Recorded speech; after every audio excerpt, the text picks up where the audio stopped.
चंद हादसों को देखकर हैरान क्यों हुए? चंद हादसों को देखकर हैरान क्यों हुए? अरे इतना ही खौफ था तो मुसलमान क्यों हुए? आप मुसलमान हैं, बारिश के चंद कतरे से आप डर रहे हैं? आप गौसे आजम की मजलिस में बैठे हैं, अल्हम्दुलिल्लाह। आने दीजिए बारिश को, आने दीजिए। बादल बरस बरस, हम हुसैनी हैं, हुसैनी हुसैनी है, बरस। मगर एक सवाल का जवाब देना तब बरसना। यहां पानी की क्या जरूरत है भाई? यहां तो कोई प्यासा नहीं है, यहां तो कोई 6 माह का अली असगर नहीं है, यहां तो कोई अब्बास मशकीजा लिए नहरे फुरात की जानिब नहीं जा रहा है। यहां किसी नहरे फुरात पर यजीदियों का पहरा नहीं है। यहां क्यों बरसा? यहां पे पानी की जरूरत तो करबला में थी।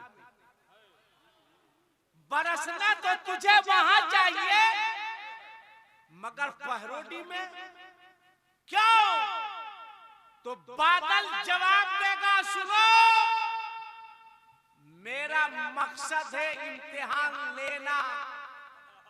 करबला के मैदान में हुसैन को मैंने तरसा के इम्तिहान लिया था, अब पहरोडी में गुलामे हुसैन से बरसा कर इम्तिहान ले रहे हैं। लिहाजा हमको रखना है। अरे वाह वाह, आपने तो हौसला बढ़ा दिया, हौसला बढ़ा दिया। इसलिए आराम से बैठिए। आप बारिश के चंद कतरे से भाग रहे हैं, और वहां गाजा में, फिलिस्तीन में, वहां के मुसलमान इस्राइल की बमबारी का सीना तान कर मुकाबला कर रहे हैं। मैं तो कहता हूं, खुदा की कसम, अगर इस वक्त किसी को करबला देखना हो तो वो जाकर के फिलिस्तीन को देख ले। हर मंजर करबला का नजर आए हाय हाय हाय, वाह। हर मंजर, छोटे छोटे बच्चे हैं वहां के, आंख से आंसू निकलते हैं। कई दिन हो गए, रोटी तक मयसर नहीं है, साफ पानी मयसर नहीं है। जब इस्राइल की बमबारी में कोई बच्चा मारा जाता है तो मेरी माओ, मेरी बहनों, मेरी बेटियों, सुनो, कैसा जिगर है उस माँ का, कैसी है वो माँ, अपनी गोद में बच्चे को लेकर कहती है, मौला ये तो एक बच्चा है, अगर 10 बच्चा होगा तो मैं बैतुल मक़दिस की आजादी के लिए अपने एक एक बच्चे को कुर्बान। सुभान अल्लाह, नारे तकबीर, नारे रिसालत, फैज़ाने गौसुल वरा। एक बात याद रखना, मेरी माओ, मेरी बहनों, मेरी बेटियों, गौसुल वरा कॉन्फ्रेंस में आई हो, कभी भी अपने घर से बगैर पर्दा के, ए बेटा क्या नाम है, हाथ मिलाओ, हाथ मिलाओ, फटा हुआ पैंट पहने हुआ है, गजब है। कल तक मेरे पास एक लड़का आया था, इसी तरह 3 जगह फटा हुआ था, उसका बाप कोलियरी में काम करता था। तो मैं समझा, मैंने कहा कि बेटा बड़ी हालत खराब है क्या तुम्हारी, फटा हुआ पैंट पहने हुए हो? कहा मौलाना साहब 4G का टेंट है। मैंने क्या मतलब? कहा ये स्टाइल है। मैं लड़कों से हंसना मत, अपने बच्चों से, जो मेरे बेटे की उम्र के हैं, जो लोग जींस पैंट पहनकर मस्जिद जाते हैं नमाज पढ़ने के लिए, उनसे मैं कहूंगा कि अगर जींस पैंट पहनते हो तो कुर्ता लंबा पहनना, इसलिए कि जींस पैंट और टी शर्ट पहन के जब तुम रुकू में जाते हो ना तो पीछे वाले की नमाज बर्बाद हो जाती है। तुम्हारी जो कैफियत होती है ना, कि वो नमाज पढ़ेगा कि तुम्हारी कैफियत को देखे। भाई ये हंसने की बात नहीं है, ये हंसने की बात नहीं है। हम आपको नहीं सिखाएंगे तो कौन सिखाएगा? हम नहीं बताएंगे आपको तो कौन बताएगा? थोड़ी देर के लिए। आज दूसरी बात, अपने नौजवानों से हाथ जोड़ के कहेंगे, हाथ जोड़ के अगर कहो बेटा लोग तो तुम्हारा पांव पकड़ के कहेंगे, मैं तुम्हारी बाप की उम्र का हूं, एक गुजारिश, हादसा बोल के नहीं आता है, नहीं आता है। तुम लोग जो 100, 110 के स्पीड से मोटरसाइकिल चलाते हो और कान में हेडफोन लगाकर, अख्तर काशिफ साहब, मैं और हजरत मौलाना मुबारक हुसैन मुबारक साहब जा रहे थे एक प्रोग्राम में जम्मू इलाके में। रास्ते में उनके मोबाइल में फोन आया आपके सखा बरा से कि एक लड़का जिसकी शादी 3 या 4 दिन पहले हुई थी, वो मोटरसाइकिल से जा रहा था, किस तरह एक पुल से टकराया कि उसका आधा पांव कट के अलग हो गया। अब जरा सोचो कि क्या कैफियत होगी उस बच्ची पर जिसके शादी के सिर्फ 4 दिन गुजरे। तुमसे, नौजवानों से अब मत लगाओ बेटा बहुत नारा, मार देंगे, फाड़ देंगे, चीर देंगे, बर्बाद कर देंगे, नारा मत लगाओ। तुम सिर्फ नारा लगाने के लिए पैदा नहीं हुए। तुमसे गुजारिश, तुम बुढ़ापे में अपने बाप का सहारा हो, तुम बुढ़ापे में अपनी बूढ़ी माँ का सहारा हो, इसलिए हाथ जोड़ेंगे, पांव पकड़ेंगे, बंद कर दो स्पीड से मोटरसाइकिल चलाना, मत चलाओ मेरे लाल, रख दो बेटा, मत चलाओ बेटा।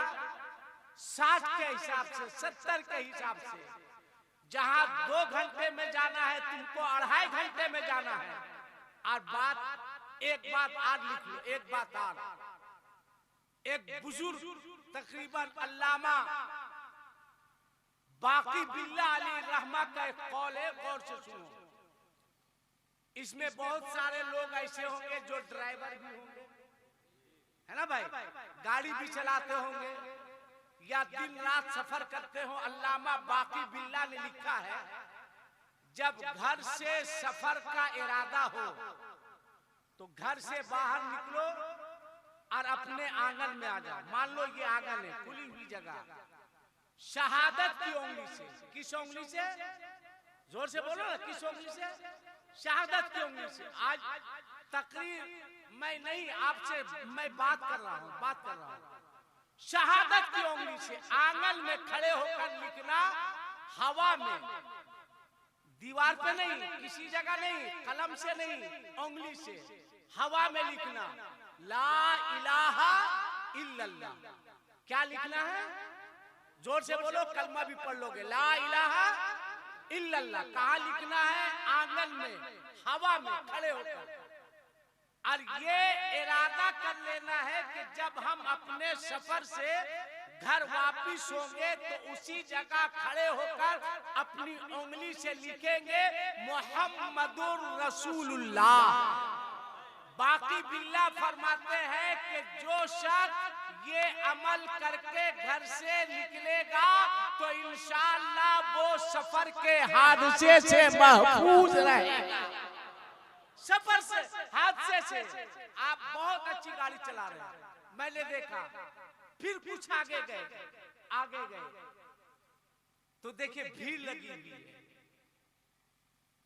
तो मौलाना मुबारक साहब उतर के गए, देखा एक एक्सीडेंट हो गया है, एक बच्चा गिरा हुआ है, सर से खून बह रहा है।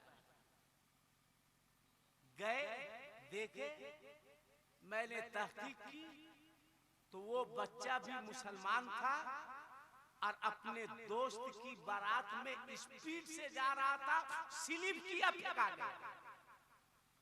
अगर कोई हादसा तुम्हारे साथ हो गया, जिंदगी भर झेलोगे तुम, मगर तुमको बिस्तर पे देख देख के बीमार तुम्हारी मां पड़ जाएगी, तुम्हारा बाप पड़ जाएगा।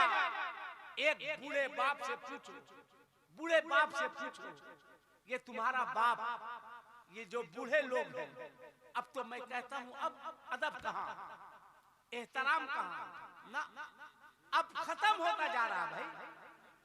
आप बताइएगा चचा, आप बूढ़े हैं इस मजमे में, आप भी बताइएगा, आज से 15 साल 20 साल 25 साल पीछे अगर घर के दरवाजे पर कुर्सी लगाकर दरवाजे के बाहर कुर्सी पर बाप, चचा, दादा, बड़ा भाई बैठा रहता था तो सामने से किसी जवान को गुजरने की हिम्मत नहीं होती थी। क्या बोलिए, गलत बोल रहे हैं बूढ़े लोग? अरे बोलिए, सही बोल रहे कि नहीं? नहीं गुजरता था भाई। बाहर निकला, अब्बा बैठे हुए, अंदर चल जाता था या रास्ता बदल देता था, फिर निकला, दादा बैठे हुए।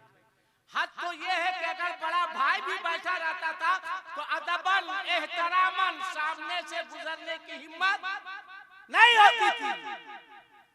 और अब चचा कुर्सी पर बैठा है मौलाना अब्दुल जब्बार साहब, अब भतीजा वहीं पे खैनी ठोक रहा है। अब देख लीजिए, अगर गलत बोल रहे हैं, चचा बैठा है, भतीजा आराम से ठोका ठोकी कर रहा है। और चचा भी इतना पढ़ा लिखा कि वो भतीजा से कह रहा है, बेटा थोड़ा बढ़ा के। आप देखिए, ये समाज में अगर नहीं हो रहा तब आप हमको बोलिएगा, ये हो रहा है। किसी ने बच्चों को बेअदब बनाया, किसी ने बदतमीज बनाया, कौन है इसका जिम्मेदार? अब आप सोचिए, कहां जा रहे हैं आप? आपका समाज, अब मुआशरा कहां